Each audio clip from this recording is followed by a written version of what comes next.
All right.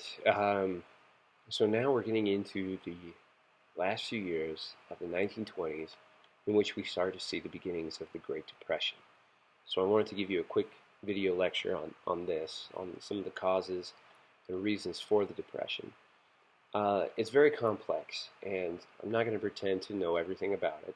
I don't think anyone would, because there were a lot of factors that contributed to this disaster. But here's some of a few that most historians agree the nation probably could have gone without, and the Depression could have been avoided. So first of all, I'd like to give you some contextual information. As you already know, farmers did not really enjoy the benefits of the 1920s. Income during the 1920s rose 28% for the average American. But for the farmer, it only rose 10%.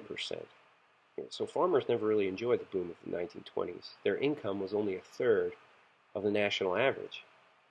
And that was partly because of World War I. They had been encouraged to produce more during the war to help feed the European allies. And once the war ended and Europe got back on its feet, that demand dropped off. But farmers didn't slow down their production.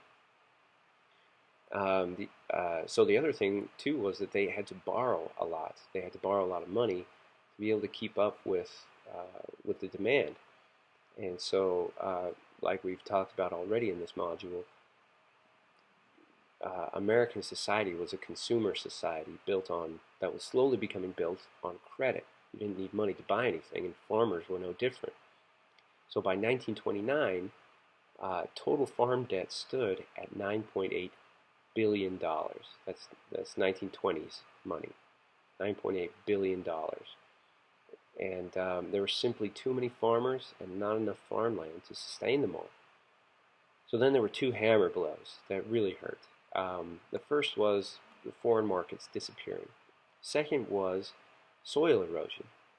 There just wasn't the scientific research that had been done to understand how the soil worked. So these farmers, particularly in the Midwest, had overworked the soil, and so it was less fertile, more dusty, and that led to dust bowls, which were just devastating to the Midwest throughout the late 1920s and early 30s.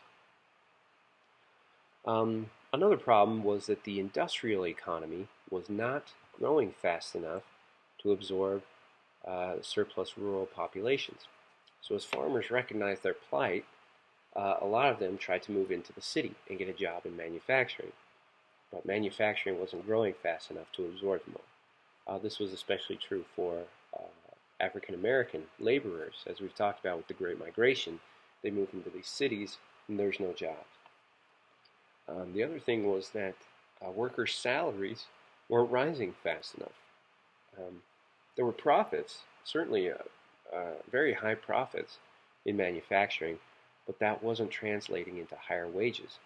So while the income of the top 1% of the non-farm population almost doubled, the lower 93% of the population saw their income rise by only 6%. So America had turned into a consumer society, but they didn't have any money. They didn't have enough money anyway to buy anything substantial. International markets were also weak. The U.S. had emerged from World War I as a creditor nation, so there were several European nations that owed the U.S. a lot of money. But paying off these loans was next to impossible, especially for countries like Germany, who had to pay war reparations. And in the case of Germany, the national debt would lead to extreme dissatisfaction with their government, which then led to the rise of Hitler and his Nazi party.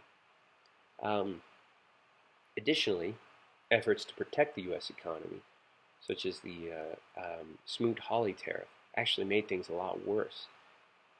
Because they made things harder for European nations to get back on their feet, and also, in response to these tariffs, they would raise their own tariffs. So you get a little bit of a trade war going on, which didn't help anybody. But U.S. investors continued to pour money into foreign markets, so much so that they began to make very irresponsible decisions. For example, they made a lot of unsound investments in South American markets. Another thing that made things difficult was the banking industry, which was just in shambles throughout the 1920s.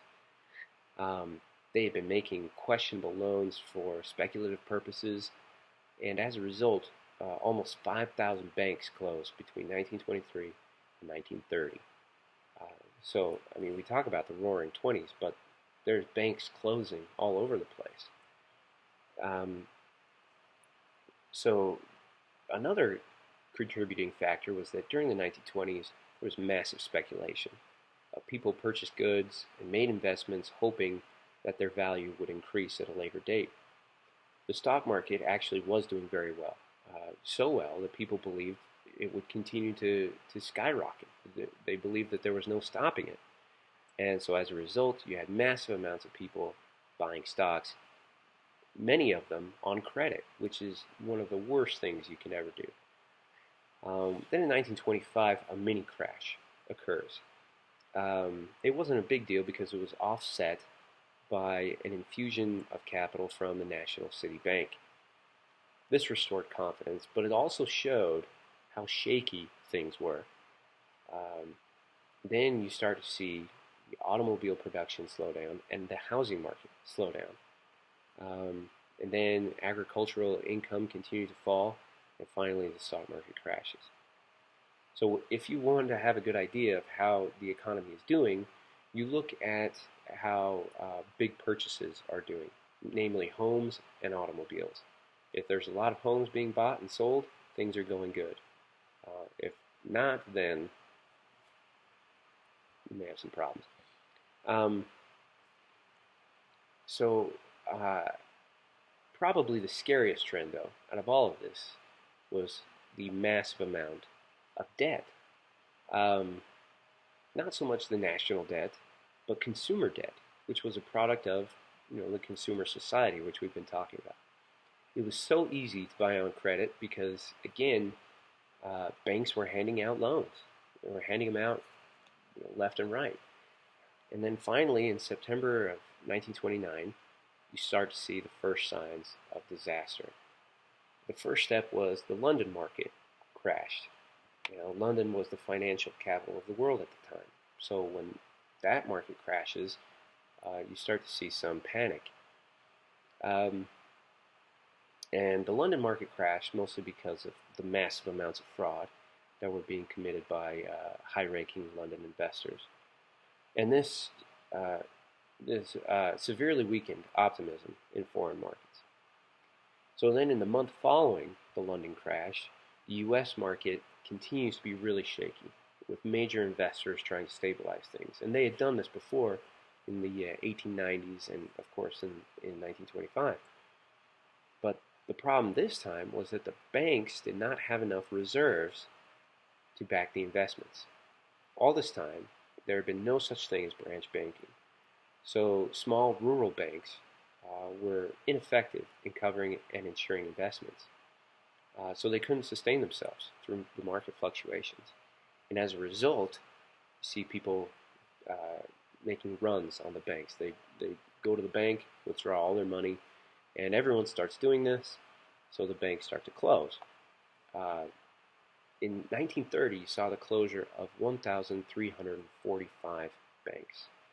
So we talked about 1923 to 1929. You saw almost 5,000 close over that 6-year period. Then in 1930, 1 year, you see just over 1,300 banks close. So the only thing the banks could do was to call in their loans, which doesn't help anybody. They put a lot of pressure on their debtors, and when their debtors can't pay, well then the banks close. Banks calling in their loans contributed to the crash in agricultural markets, which left banks extremely vulnerable. And the crisis then spread from small banks to larger banks, and soon credit across the nation just collapses. Finally, October 29th, 1929, Black Tuesday, stock market crashes. This induces panic selling. Everyone tries to get out, but no one's buying. And in a matter of 5 hours, the market loses $10 billion in value. It recovers slightly the next day, but you know, not enough, and it continues to fall after that. So in summary, Black Tuesday was not the official beginning of the Great Depression. Things have been bad for many people throughout the 1920s, especially farmers, minorities, immigrants. In fact, so many people were already so poor that they didn't even know that a depression had begun. So while we think of the 1920s as a time of prosperity and progress, which it certainly was in a lot of respects, many Americans, probably the majority of them, including farmers, minority groups, continue to be poor and struggle to maintain their livelihood. So the Roaring Twenties is actually something of a misnomer because it only describes the situation of a few.